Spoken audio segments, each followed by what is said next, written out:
Google real fights, and then try to apply, kick them in the groin. The groin is moving. Everything is fucking moving. So that, as somebody who, come from the streets, me fighting in the streets first, and then learning martial arts. There's a lot of stuff I learned in martial arts that I go, that's absolute bullshit. There's a lot. But the first like that. The biggest weapon is right here. Mm-hmm. If you can make the switch that you say, okay, this is at stake and I must live, that somebody who's fighting you, they've already made that switch. They're deciding. That's why I love Michael Jai, because similar to him, I learned how to fight in the street before I did martial arts.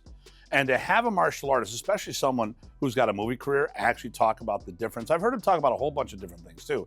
Talk about how he's a martial artist, not a pro fighter. Could he throw down with a pro fighter? Sure, but he distincts the difference that, well, they're professionals. I could hold my own, but they're gonna probably win because that's their profession. We talk about a whole bunch of other martial arts. And talking about the street, yeah, groin strikes work. It is moving. It is a harder target to hit. So it's not an automatic. You got to find out those shots when they happen. But the whole idea that I love this background coming out. I worked in the streets and then I became a martial artist later. Changes the way you look at everything. And that's my viewpoint as well. But what do you think?